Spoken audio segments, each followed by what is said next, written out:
So, another really romantic way to get to know someone is to enjoy their company at a cabin by a lake.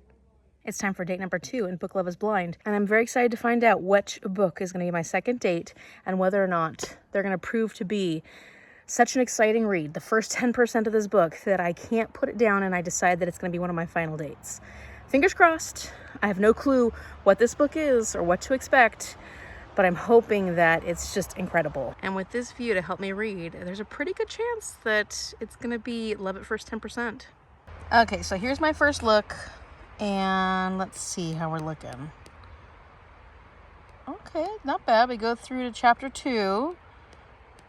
Not too bad, not too bad. First name I notice is the name Hugo. It's a good name. It's a fun name. And I don't know what to expect from this. May. Every night Hugo went for a walk on the 5 o'clock beach. But tonight was the first time in 5 years his wandering feet spelled out an SOS in the sand.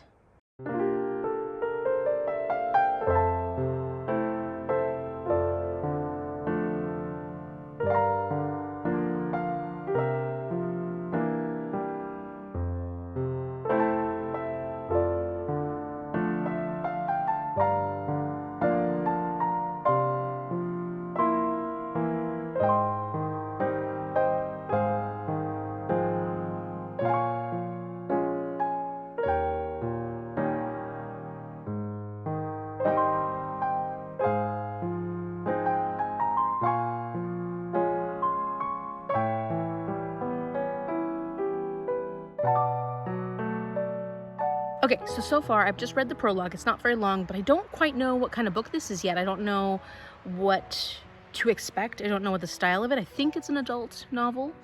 It's really hard to say so far. But the prologue seems to be the inner workings of this writer's mind. He is a children's book writer, and he's created this Clock Island, and his stories are all based off Clock Island. And there's this character named Hugo who I actually think is just a character he's made up for his stories, like a character in his mind who he sort of partially lives through as like an outside perspective looking at himself. I could be wrong, but that's kind of the feeling you get, because Hugo is actually on Clock Island, but Jack, the writer's name is Jack, he is in his home. And he hasn't been writing. He hasn't written for a long time. Hugo wants him to write because he says the two of us are just stuck here on this island and I want to go on with my life. I want to do different things. And Hugo is a painter and has been stuck on the island for years. And so that's why I'm thinking Hugo is actually just something that Jack has created, a character that Jack has created, and plays a part of like trying to get Jack to be productive, and Jack looking at himself going, you're not doing enough, we have to get on with our lives. That's what I'm getting. That's what I feel like this is about. Well, this prologue. I have no clue what the actual story is going to be about. And I do feel like the writing is interesting. I'm a little concerned that I don't know exactly what's going on, but maybe that's the point. Maybe it's like not a fever dream, but sort of like a internalization, and so we're not quite supposed to understand what's going on right here at the beginning. But I'm going to find out more as I continue on, starting chapter 1.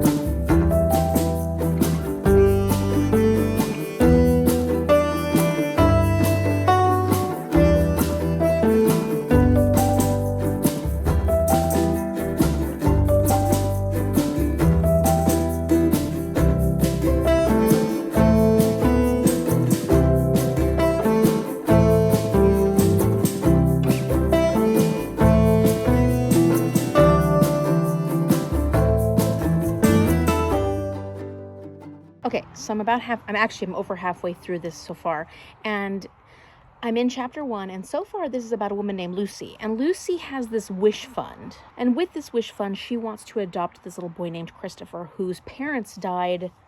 Did they die? I don't know what happened, but his parents died, and he found their bodies, I think. And it was horrifying. He was young, and he's only 7 at this point.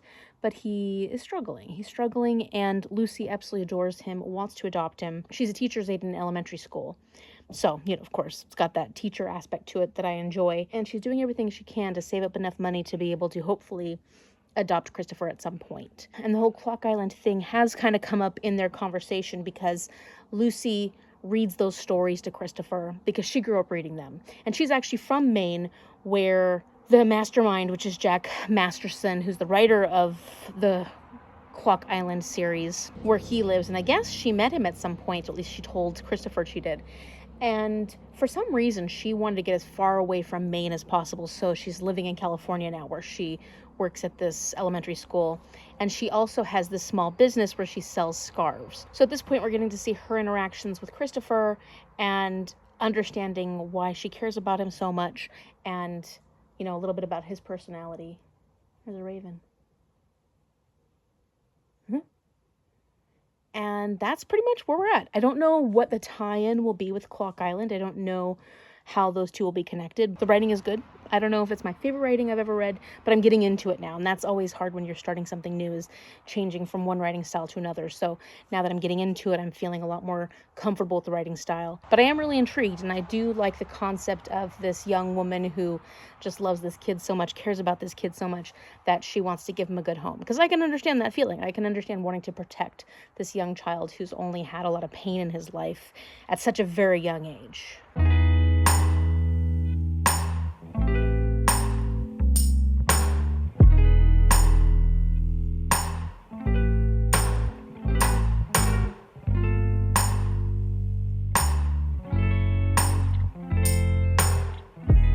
Look, Jordan's on her own little bookish date. But Lucy seems to have made it seem like there is an actual Clock Island, which I didn't think there was. I thought it was make-believe. So that's something I'm a little confused by. Is there a Clock Island? Is this a real place? So does that mean Hugo's a real person? What exactly does this mean? I have no clue.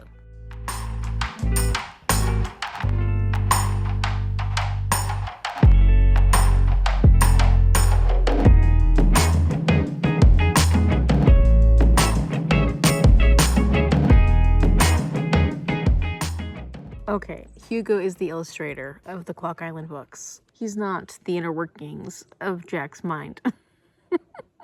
Okay, so this is the second book that I have absolutely no clue what it is. I have no clue. I can't even guess. And that was the same with the first book, so that's kind of fun.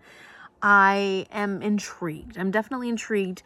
We are following Hugo now while he's gone back to the village in New York, and he is talking to his ex-girlfriend they were going to get married, but then he wouldn't leave the island where he, I'm guessing, worked on these books, Clock Island, with Jack. And then he didn't leave the island for a long time because Jack was drinking and depressed and not writing. And she's making him come to terms with the fact that he loves Clock Island. He loves being there. He loves living there. But he doesn't feel like he ever deserved to be on Clock Island or live there because of someone named Davy who he thinks deserved it more. But I'm guessing Davy's not alive, or I don't know what the deal is with Davy. But that was the end of this. So it ended on because Davy would have sold his perfect golden soul to have taken one step onto Clock Island, and my useless, worthless hide lives there rent-free. I don't know where these two stories are going to come together, where these two stories are going to meet, and what exactly the draw of Clock Island is. I'm also curious how Clock Island came to be, like an actual island, because I thought it was something that this author, Jack Masterson, just made up. But apparently there's an actual place. Definitely starting to get way more into the writing as I go through this. I would like to read more. I want to find out what's going on, what this story is all about. It's definitely bookish because it's about children's books and the people that have created these children's books. But then, of course, we've got this other story with Lucy and the little boy Christopher, which I have no clue how that plays in. It almost feels like a Willy Wonka sort of thing. Jack Masterson hasn't been writing for a long time, just kind of like how Willy Wonka had shut down the chocolate factory. And all of a sudden he opens it up and he invites these kids to come and have the competition. I'm not saying that's going to happen, but this is just me, thinking, what could be? Maybe somehow he invites some kids to come to Clock Island and Christopher is one of them. Maybe. I don't know. all of a sudden I got those vibes. And the strangeness of the writing, or the strangeness of these characters, kind of gave me that vibe too. There's a lot of whimsy in this concept of Clock Island, and the way that they've described how the illustrations are and what the story is all about. It feels sort of whimsical, the way the whole Willy Wonka thing feels whimsical. So that's it for now. I'm gonna have to figure out whether or not this is gonna be one of the 3 that I will choose to take on my final long dates. And I mean, this setting is pretty amazing. This was a great way to enjoy this story. Definitely had a great time with this one. And we'll see. We'll see. I liked it a lot. I just don't really know what to make of it yet. But it is very character-driven, it seems. I think it's going to focus a lot on the characters, which I love character-driven stories. It's time for contestant number 2. Contestant number 2 is a little magical, a little mysterious, and has a whole lot of heart. It is The Wishing Game by Meg Schaefer. I'm going to go with Schaefer. Pronunciation could be a little off. This blind date was set up for you by Manny from Reading with Manny. And she said that this book is perfect for you because it's magical without being a fantasy, and it's about stories and their impact and about all kinds of love.